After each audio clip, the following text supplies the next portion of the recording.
హరే కృష్ణ అందరికీ ఈరోజు మనము టమాటా పచ్చడి ఎలా చేసుకోవాలి, అది కూడా ఒక 6 నెలలు నిల్వ ఉండేలాగా చేసుకోవాలి అని అంటే టమాటా పచ్చడి అనేది ఈరోజు వీడియోలో చూసుకుందాము. 1 కిలో టమాటాలు తీసుకొని దానికి సరిపడా చింతపండు తీసుకొని టమాటాలని 4 లేదా 6 ముక్కలుగా తరుక్కునే విధంగా చూసుకోవాలి.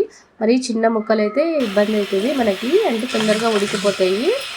కాబట్టి 4 లేదా 6 ముక్కలు మనం తరుక్కొని దానికి సరిపడా చింతపండు వేసుకొని మీడియం ఫ్లేమ్లో పెట్టేసి మనము స్టవ్ మీద పెడదాము.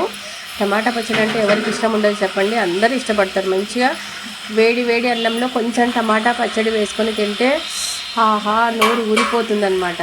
కాబట్టి మనము ఈ టమాటా పచ్చడి అనేది కొంచెం టమాటాలు తక్కువగా ఉన్నప్పుడు పెట్టుకుంటే బాగా సరిపోతుంది. దానికి మధ్యలో వచ్చేసి మనము కొంచెం 2 స్పూన్ల ఆవాలు, 2 స్పూన్ల మెంతులు కొంచెం మీడియం ఫ్లేమ్లో వేడి చేసుకొని మనం మిక్సీ పట్టుకొని పక్కన ఉంచేసుకుందాము.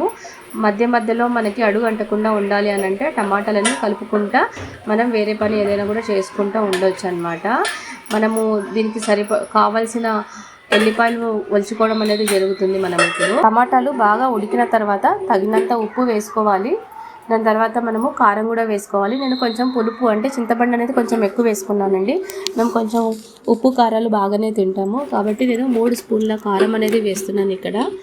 ఉప్పు కారం వేసిన తర్వాత ఆ వేడి మీదనే ఉంటుంది, కొంచెం అలా కలిపి పక్కన పెట్టేసేయండి. ఇది మొత్తం చల్లారేంత వరకు మనము పక్కన పెట్టేసి కావాల్సిన ఎల్లిపాయలు అనేది మనము ఒలుచుకుంటే సరిపోతుంది. నేను 25 ఎల్లిపాయల వరకు అనేది తీసుకున్నాను. కొన్ని తరిగాను, కొన్ని మిక్సీలో పట్టేశాను అనమాట. మనము పొడి చేసి పెట్టుకున్న ఆవాలు, మెంతి పొడి కూడా వేసి కలిపేయాలి. కొంచెం ఆయిల్ అనేది ఎక్కువనే పడుతుందండి.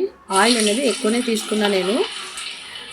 ఒలిచి పెట్టుకున్న ఎల్లిపాయ ముక్కల్ని అయితే బాగా వేసుకొని కొంచెం కలర్ మారే వరకు ఉంచుకోవాలి. దానితో పాటు ఆవాలు, జీలకర్ర, శనగపప్పు కూడా వేసుకున్నాను.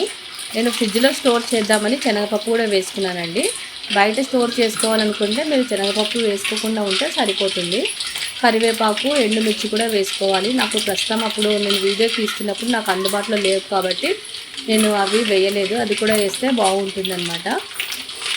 ఇలా మొత్తం పోపు మొత్తం బాగా వేడి అయ్యే వరకు, అంటే కలర్ చేంజ్ అయ్యేంత వరకు పెట్టుకోవాలి. చూస్తున్నారు కదా, మనం వీడియోలో చూస్తున్నట్లుగా మంచిగా కలర్ చేంజ్ అవ్వాలి. కొంచెం బాగా డీప్ ఫ్రై లాగా అయితేనే బాగుంటుంది, టేస్ట్ అనేది బాగుంటుంది అనమాట. పచ్చడి కూడా చెడిపోకుండా ఉంటుంది. బాగా ఆయిల్ అంతా వేడి అయిపోయిన తర్వాత ఎల్లిపాయలు అన్నీ వేడైన తర్వాత మనము చట్నీ వేసుకొని కొంచెం సేపు అనేది పెట్టుకోవాలి. ఇక్కడ మనము టేస్ట్ చూసుకోవచ్చు, ఏదైనా తక్కువ ఉంది అని అంటే ఇప్పుడు మనము కలుపుకుంటే సరిపోతుంది. ఇలా మొత్తం దగ్గరికి అయ్యేంత వరకు పెట్టుకొని స్టవ్ బంద్ చేసిన తర్వాత మనము కొంచెం చల్లారనివ్వాలి. చల్లారనిచ్చి ఇట్లా గాజు జారులు కదండి, ఇలాంటి గాజు జారులో తీసి పెట్టుకుంటే మనము బయట పెట్టుకున్నా కూడా మనకి ఏమి ఇబ్బంది అనేది ఉండదు. ఇలా ఉంటే ట్రై చేయండి. లేదనంటే గాలి ఆడంది ఏదైనా ఉంటుంది కదా, దాంట్లో అయినా పెట్టుకొని మనము స్టోర్ చేసుకోవచ్చు. కాబట్టి టమాటా పచ్చడి అనేది మనకి రెడీ అనేది అయిపోయిందండి.